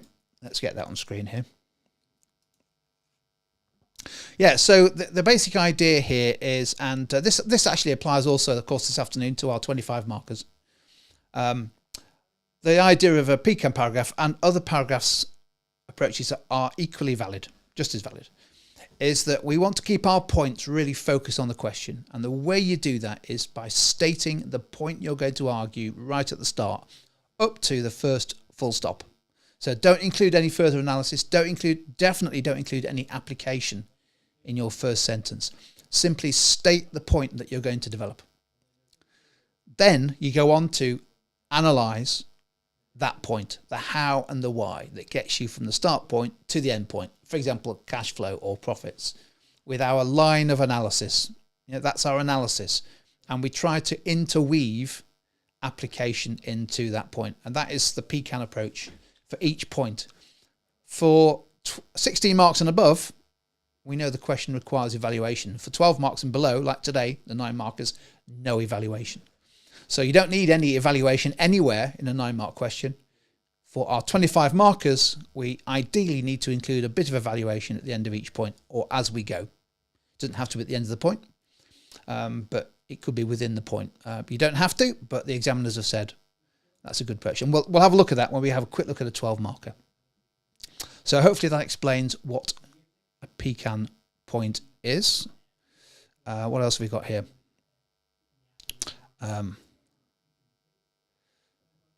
Here's a good question from Elliot.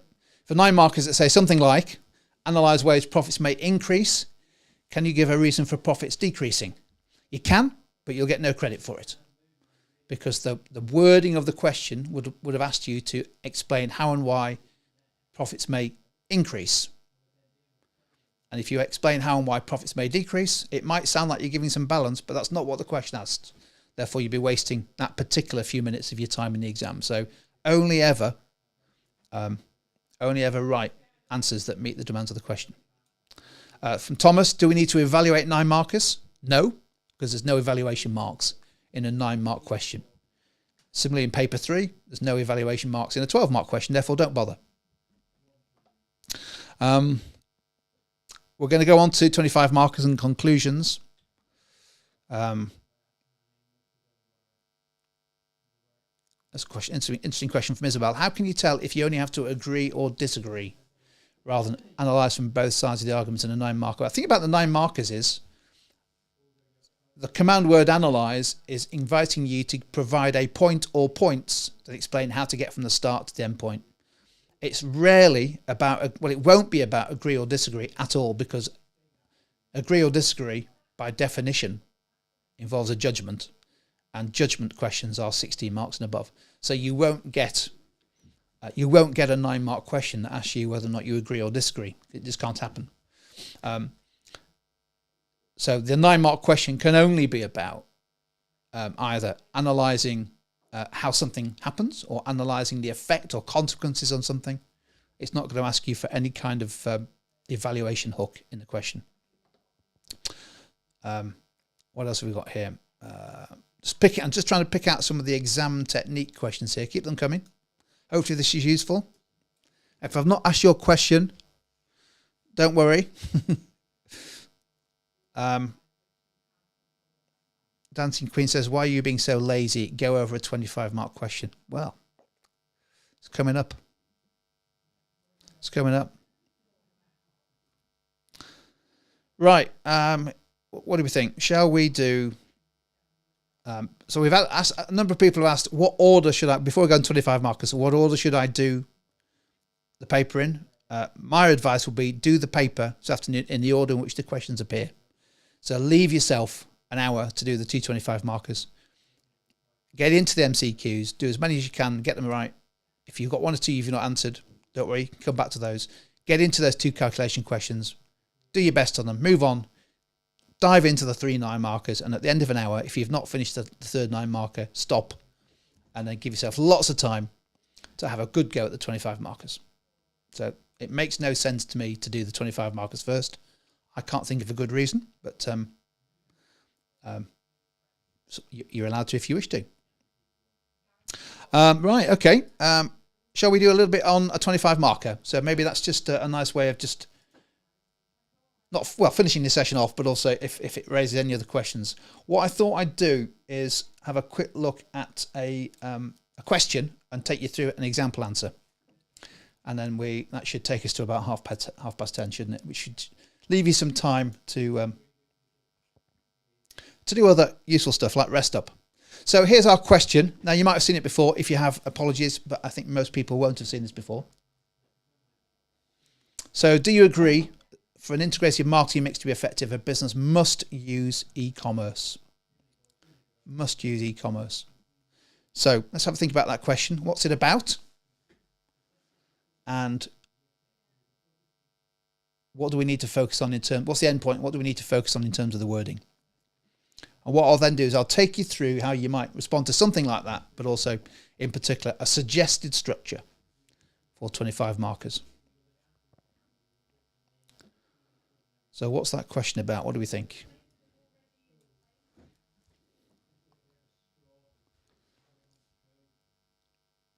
Yeah, SP, we're going to go through, add that in there. We'll go through a suggested structure. That's fine.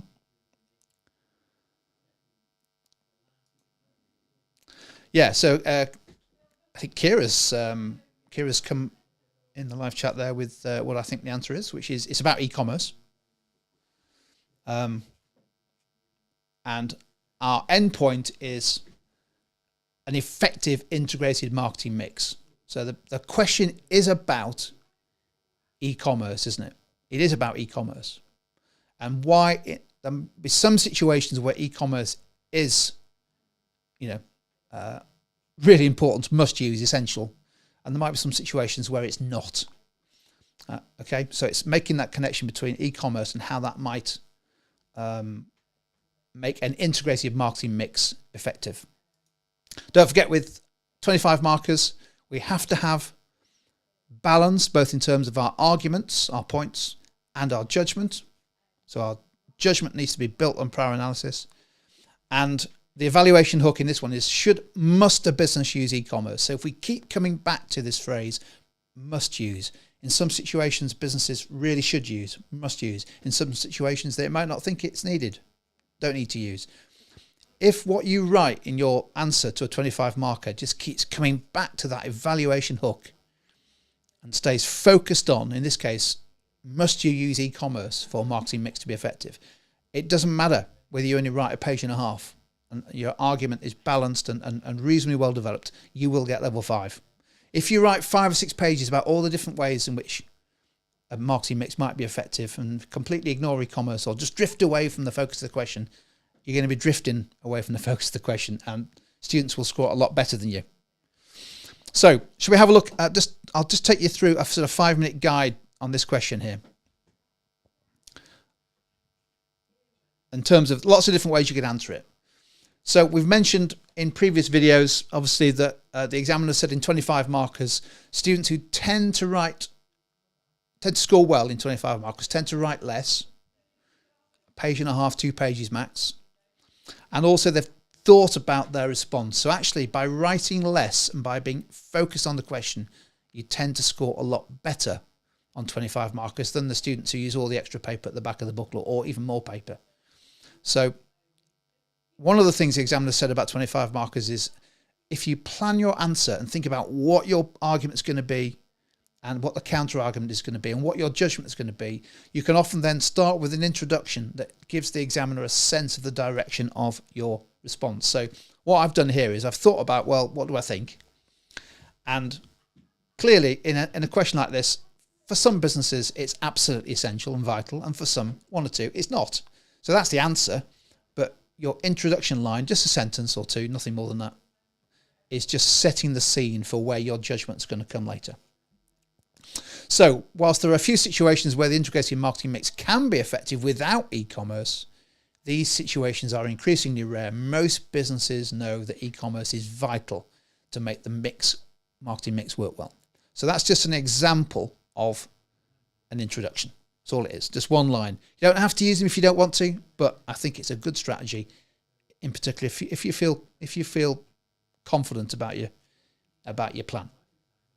So then, whatever your judgment's going to be, I would always start with your argument in favour of your likely judgment. Okay? You don't have to, but I think it makes sense because I think it helps the examiner see where your 25 markers go in. Now, we suggest a three-pronged approach for your argument. It's all part of the same paragraph.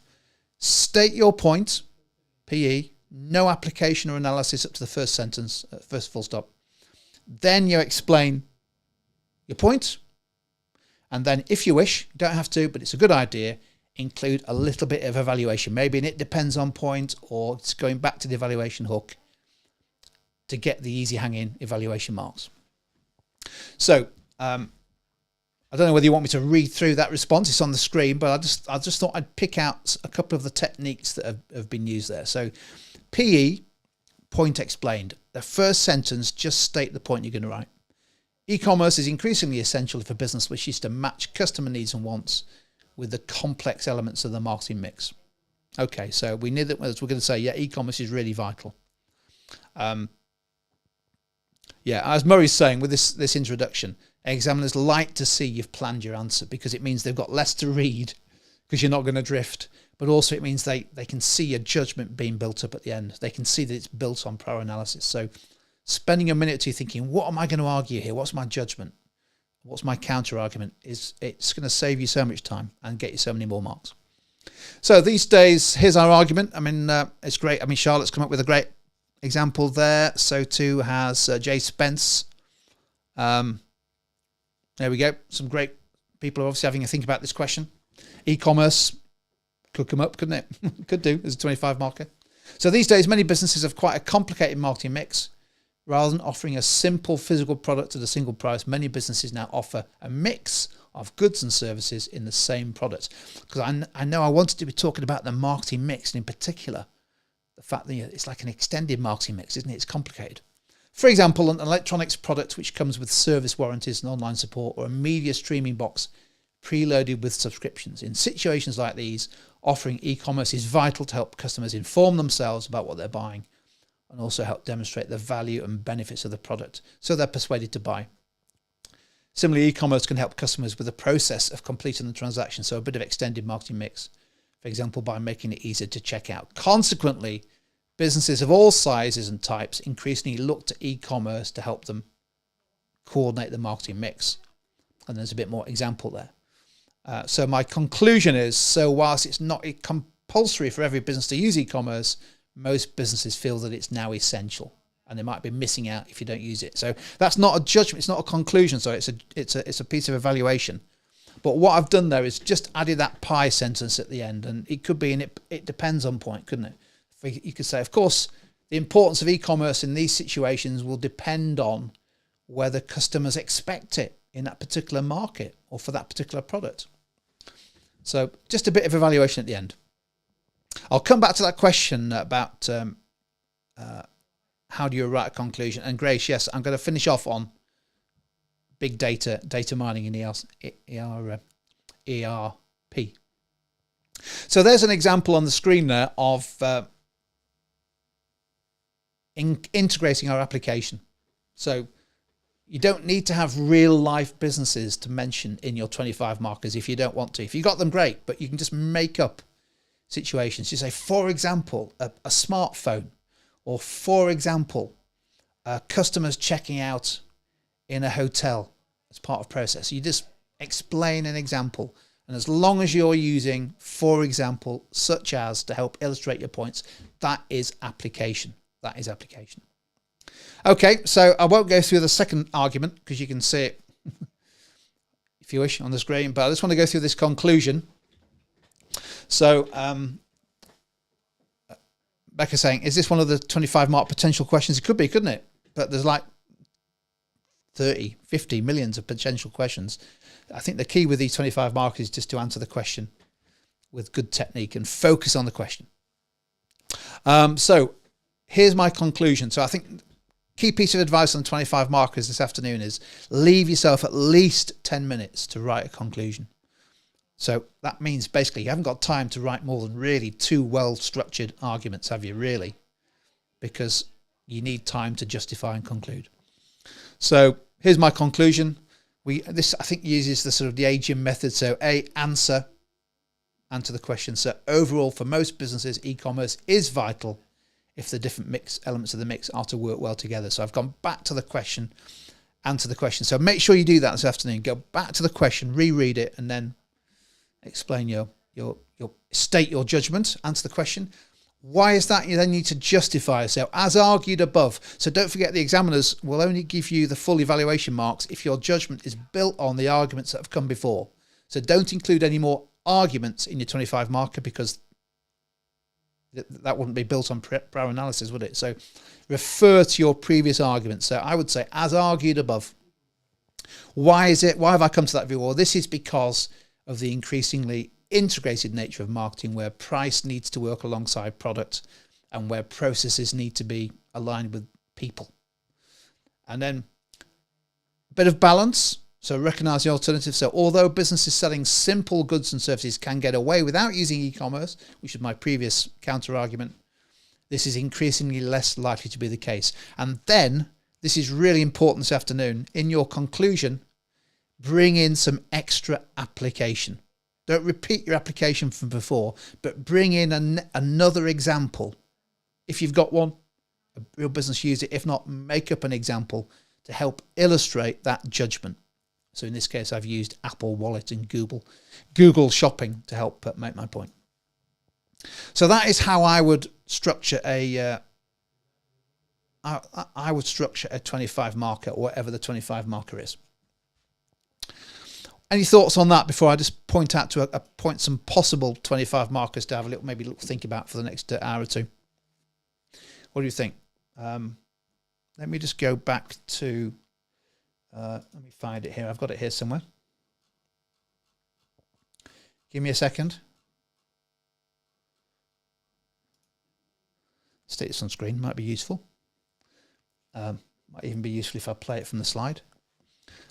Jessica, my counter argument was basically there are some situations where e-commerce isn't really that important. For example, simple businesses selling simple products or services, like a hairdresser or a market trader, where actually e-commerce isn't really that important. That was my counter argument. It was quite a simple argument against e-commerce, or how important it is. So there's my suggested structure. I think you can write as many points as you like in a 25 marker. It's up to you. You can write 10 points. It doesn't matter. There's no prescribed way. But all I would say is that in 25 marks, which is 26 minutes of writing, if you plan it, you need to make sure that your arguments are well developed, both for and against your judgment. Well developed, with some evaluation in there if you can, and then leave enough time for a fully justified and supported conclusion. So the more points you add in, the more paragraphs you add in, the more that risks diluting the overall impact of your response. So I think you can get away. Everyone's asking how many uses of application. Bring in your own example. Great question. I always suggest, as you may have seen from previous videos, we always suggest, if you can, get a couple of pieces of application in. It could be an example, it could be a situation you make up, it could be a particular business you'd like to use to illustrate. If you can get a couple in, I think that's great.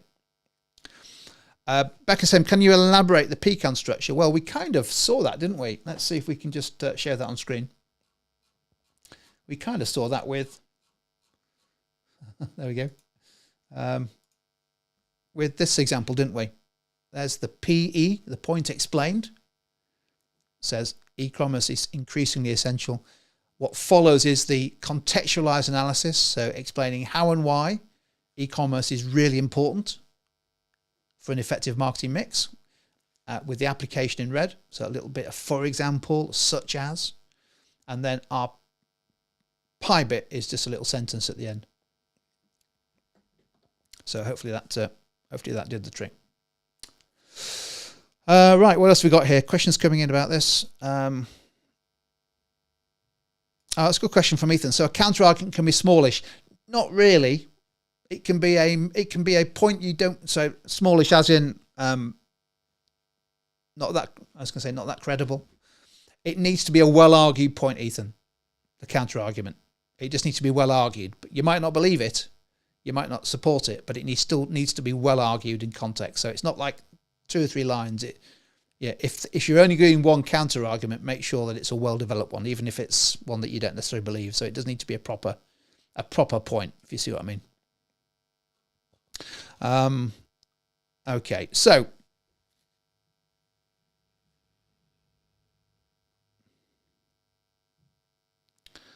let's just pick out a couple of questions here from Flynn. What if you can't think of a counter argument? That's an interesting question, isn't it? Something that being able to adapt to local responsiveness. Yeah. Well, I think the way to do that is the counter argument is always just to imagine a situation where it just doesn't apply. So, for example, taking your question there, Flynn, most businesses, you would say, need to adapt to local responsiveness, don't they? You would say that will be a good thing for a marketing mix in general. However, if I'm selling, if I'm in a business selling spoons of one type and one size, then I probably don't need to worry too much about whether people in Yorkshire have a different, need and want for a spoon compared with, say, people in London. So if my product, developing this rather tortuous example, if my product is undifferentiated and has no unique selling point, and customers don't require local responsiveness, they simply want to buy a spoon or a toilet roll or whatever it is, then that's my counter argument, isn't it? Really, see what I mean? Isn't it? That's, the customers don't want or need differentiation of any sort. They simply want to buy something which is low cost and does the trick, and local responsiveness isn't an issue. That will be my counter argument. There'll be some situations where that's the case, and therefore there's my counter argument. So there we go. I've had to go at making an answer on the spot to that. Not sure why I chose spoons, but it seemed like quite a good example. What else we got here?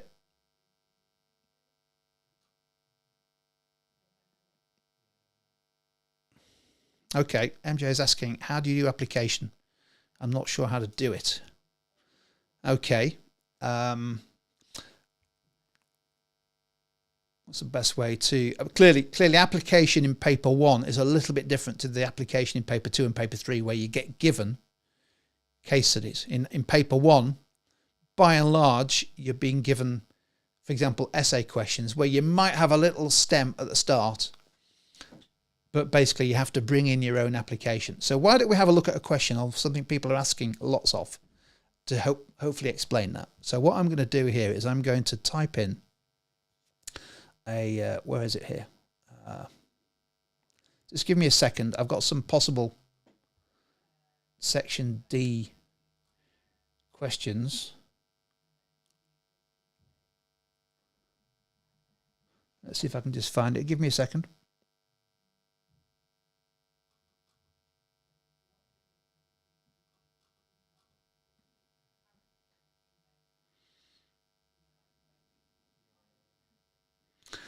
So I tell you what I'm going to do. I'm going to type, I've not got it listed, I'm going to type the question into chat and put it on the screen, because I remember the question I was writing last night on the train.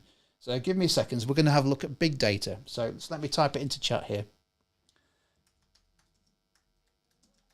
Just give me 2 seconds.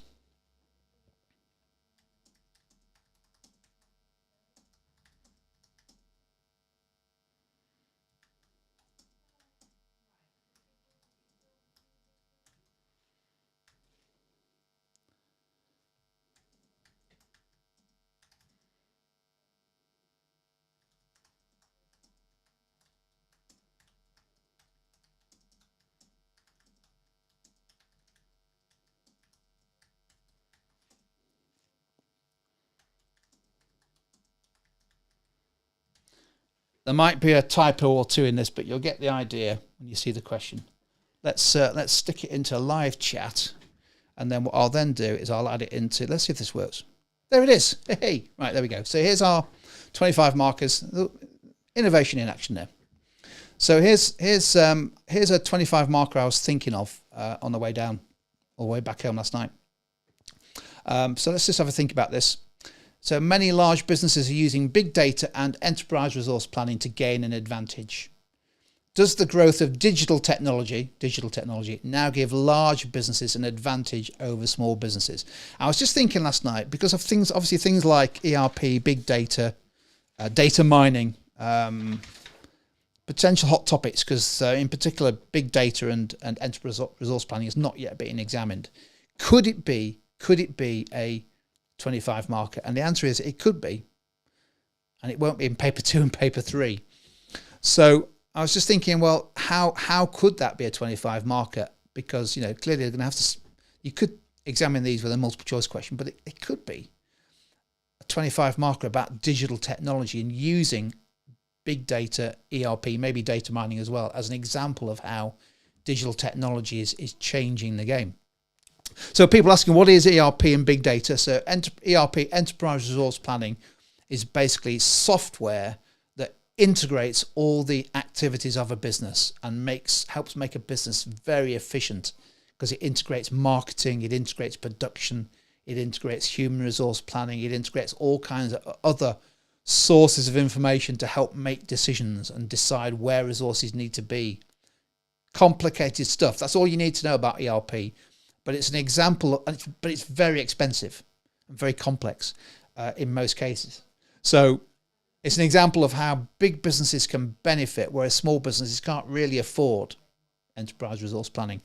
Big data is the increasing amount of data points, data that's being gathered from everything from Oyster card on the tube to every time you click on a website, every time you use your debit card, every time you express a preference on social media, all of this data that's being used by and then is then interrogated by sophisticated systems, particularly by large businesses, to help sell and help offer new services, or all kinds of stuff. So I was just thinking, well, could that be a 25 marker? How would you possibly examine that? And I thought, well, the way you could do it is a 25 marker that says, these days, large businesses benefit from digital technology, not small businesses, and therefore, do they mean they now have an advantage? Okay, that was my thinking. Now, I'm not saying this is coming up in this way. So should we just spend a minute or two looking at the questions going to laughter? Spend a minute or two just thinking, well, how would you answer this question? So, Jack's, Tesco Club Card, great example of both data mining and big data. It's big data because that data is being captured electronically every time you scan your card, every time there is a transaction. Data mining is then mining that data, that big data, to provide insights and information. It might be a marketing promotion. It might be insights as to what to buy, which stores are selling what, all that kind of stuff. So data mining, Tesco Club Card, along with all other loyalty cards, is an example of data mining that is using that big data that's out there. And I think that's a great example to use in a response to this question. So if I was answering this question, you might turn around and say, there's no way I'd answer that question. Well, okay, fair dues, but it depends what the other question is, doesn't it, in section D? If I was answering this question, does the growth of digital technology give large business an advantage? I would say in many situations, yeah. The growth of digital technology is increasingly giving big businesses a competitive advantage of small businesses. However, it's not always the case, because small businesses can still take advantage of digital technology. So there's my conclusion. Sorry, there's my introduction. My argument for will be to just use a couple of examples of how and why that gives a large business an advantage over a small business. So for example, I think I would take data mining and say that increasingly these days, data mining enables large businesses with access and the resources to the big data sets that are out there to use sophisticated software to analyze trends, sales trends, to analyze customer preferences. And how and why does that give them advantage? Well, it may mean that they have better insights into what customers need and want and where and for what price, and therefore they're better placed to provide customers with what they need and want, rather than small businesses who don't have those insights, and they may rely on, relatively out of date data. You could argue that enterprise resource planning is another example of software systems that help big businesses gain advantages, particularly economies of scale, where and maybe even use the experience curve. Enterprise resource planning enables a business to make sure that everything is talking to each other. So, for example, it can result in much lower levels of inventory, which therefore improves the cash flow and potentially lower unit costs. It results in better information about recruitment and training. in the people side. It results in instant information about what's selling and where. And all of those kind of insights give businesses advantages, don't they? So, and then I think I would then finish off my counter argument to say, no. Digital technology actually helps small businesses succeed. So I would say, for example, small businesses increasingly have access to quite sophisticated e-commerce software and including website software that gives them lots of the functionality that large businesses enjoy for a fraction of the cost. So actually small businesses are easily now able to offer lots of the sophisticated advantages of technology because businesses are making it available to them relatively cheaply. The likes of Amazon, if you're selling on Amazon, they give you all the tools. If you're selling on Etsy, if you're selling on eBay, they give you all the tools to sell. Actually, you might argue that gives small businesses an advantage over large businesses because they probably have a better insight into what customers want in their particular segment.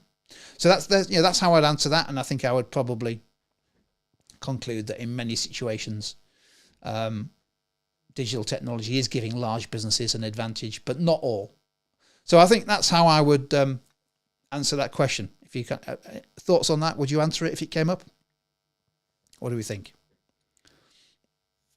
I was just having a look to see whether I've got a question on Greener's growth model.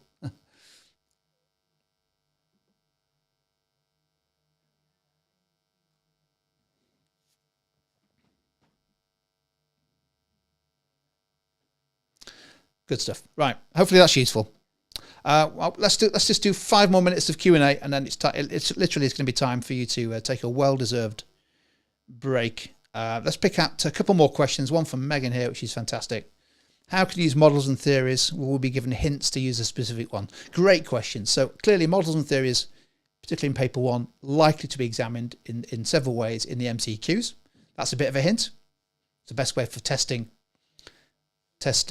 knowledge and understanding of the specific models. Like, for example, Hackman and Oldham, it might be given, 1 out of the 4, 1 out of the 5 methods of job design.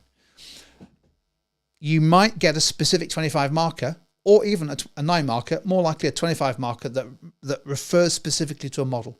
So in the past, we've had questions like last year talked about the Boston matrix. Should all businesses get rid of dogs? In that situation, your 25 marker has to focus on that particular model or theory and respond accordingly. We've had one in the past on Kaplan and Norton's balanced scorecard, Elkinson's triple bottom line. Ansoff's matrix is a popular one, product life cycle. So where a model and theory is referenced in the question, you need to apply and use that model or theory. In other situations, it may not be mentioned in the case study or the question. That's an opportunity, though, to bring in models and theories to help support your analysis. So you might just mention, let's finish off with, he says, I'm always saying let's finish this session with, and then we end up doing another question. Here we go. Oh, there's so many questions on change, aren't there? Let's go with this one here. Can I copy that? I can. Give me a second. I'm just copying a question to stick into live chat. See if that works. Here we go, because people have asked about Kotter and Schlesinger and change. So here's our question, 25 markers. Managers often face resistance to change. True. To what extent do you agree that barriers to change are easier for managers to overcome if the change is disruptive rather than incremental? So what models and theories potentially could we use in response to that? What do we think? We'll make this the last question because I'm conscious that you're working so hard.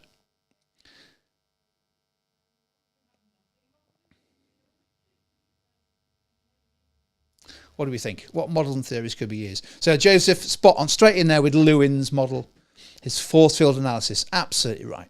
Absolutely right. So you could potentially bring in the fact that if the restraining forces are significant, really powerful, it may well be, for example, significant, trade union resistance or significant uncertainty anxiety about the change. Or you could take a driving force, the need for change. If we don't change now, the business dies. That's a driving force for change. If those forces are very significant, you might argue that actually that makes it more likely that disruptive change is going to be easier to get through, to overcome resistance to change. Kotter and Schlesinger, clearly two models there. One is the 4 ways of overcoming resistance to change. Sorry, 6 ways of overcoming resistance to change, 4 reasons for change. So you could definitely bring that in. But you could also bring in other models as well. Harish has mentioned strategic drift, which I think is a great model to use. So the basic idea of strategic drift is that if you don't keep on using incremental change and keep adjusting your strategy, then eventually you have to use disruptive change or transformational change, because the business either transforms or dies. So I think what I'm saying there is you can bring in different models to help explain how and why something may or may not happen. You don't have to write them all out. You just need to mention them, or maybe mention elements of the model itself. For example, you might talk about using education and communication as a particular effective way of overcoming resistance to change, rather than coercion, explicit and implicit coercion. So I think that's the way to do it. That's the way to do it. Right, almost done. I've just picked out one more question, which came from... I thought it was a great question, but I just lost it here. Hang on. Here we go. Last question here from the imaginatively entitled ZXCYBNM. How do I write a conclusion without repeating myself? Well, the answer is, this 25 marker, obviously, because there's no conclusions in 9 markers. You do repeat yourself. So you go back to, your conclusion goes back to the question and you answer the question. But clearly what's happened before is that you have built an argument and a counter argument, and possibly even an introduction, that tries to answer the question. So in a sense, your conclusion is repeating yourself, and all you're simply doing is adding value in the conclusion by maybe bringing in some more to show balance, but also maybe bringing some more application in. So the answer is you do repeat yourself, because you go back to the question and you answer it. You know, going back to my question on ERP, I would say, yeah, actually, it does appear these days that the growth of digital technology is giving large businesses a significant advantage over small businesses in many situations. However, it's not always the case. And then I justify that by referring to my argument and bringing in maybe one more example to help underpin it. And then all I need to do, my conclusion, is then to say, well, of course, it's not always the case. Here is the counter. And then going back to saying, but however, here is another example of why it often is the case. So the answer is you do repeat yourself in a conclusion, because a conclusion is meant to be a supported judgment. It's built on previous analysis. Just don't end up writing out all your arguments again, and don't bring in a new argument. So does that help, Reggie XD? What to include in a conclusion? You are just referring to your arguments. Yeah, you are. You are. So you say, as I argued above, and refer to your argument, but then quickly move on to another example that helps illustrate that point. And that's absolutely fine, because that's what a conclusion is, isn't it? It's a justified judgment built on prior analysis that shows balance. Good stuff. Right. Well, look, we're coming up to the 2-hour mark. I was hoping this would be only sort of 65, 75 minutes, but lots of great questions, lots of great contributions coming in. So look, with the best will in the world, we could go on all day, but it's time now just to sort of rest up, grab some energy bars, bananas, grab some water, rest up, maybe just do whatever you need to do before this afternoon. I just want to say a huge thanks to everyone who's joined me live in this session. I do appreciate that. I think we just took a decision late last night, didn't we, to do a little warm-up session. Hopefully, for some of you found it useful, maybe even just a good way to spend an hour or two thinking about this afternoon's exams. Hopefully we've not scared anyone or made them any more anxious about this afternoon's paper. That's never the intention, and it's not meant to be any way predicting what's going to come up. But, you know, the best thing to do is just to sort of spend your time, as we've done this morning, just thinking about questions and thinking about how we might respond to them. If they come up, that's great. If they don't, it's still useful thinking about the exam technique. So if you found the session useful, always appreciate this. Give it a thumbs up on YouTube. And consider subscribing to our YouTube channel as well, because you'll get an immediate alert as we start to line up the sessions for paper 2 and paper 3, and maybe some other subjects if you've got those coming up as well. Last minute advice before this afternoon: keep your time really strict. Do the MCQs first. Hopefully you can get 8, 9, 10, 11, maybe even 12 out of 15. That's a great start to your 3 papers. Get into those calculation questions. Do your best on them, but don't spend forever on them. Don't move on. Have a go. Write your formulas down if you wish. Definitely show your workings. Have a go. Don't forget to write your units. If it's a margin, it's percentage. If it's break even, it's units. But don't spend any more than 10 minutes on those calculation questions, because if you're showing your workings, you're going to be picking up marks. Get into those 9 markers. Unpick the demands of the question. How many points do you need? What's it about? Where do your arguments need to get to? And then have a good go at those 3. But when 60 minutes is up, or even better, a few minutes before, that's it. Move on from the 9 marker. Time to put your pen down for a couple of minutes. Look at those 25 markers and decide which one of section C am I going to do? Which one of section D am I going to do? And why? Could you really unpick the question? It's not about the question you can write the most on. It's about the question you know what it's asking. You know what I mean? It's not about writing 5 pages. It's about thinking, I know what that question's asking, and I could come up with a really strong argument, strong counter argument with some nice examples, and then write a good judgment. That's all you need to do really well on the 25 markers. And before you know it, 2 hours is over and you've nailed your first AQA A-level business paper with a whole week, plenty of time to refresh and get ready for what should be a more straightforward paper 2, because there's fewer topics and it's all about case studies. So anyway, all the best. I'm keeping my fingers crossed. I'm hoping it goes well for you. Whatever comes in that paper there, don't worry. Every mark counts. You've still got another 200 marks to have a go at in paper 2 and paper 3. And, every mark counts. So don't worry if you have a dodgy question, or if you're not quite sure about a particular MCQ, just move on. Grab every mark you can. Let us know how you get on, how it goes. And we'll see you the other side, maybe in a few days, when we start thinking about paper 2. All the best to you.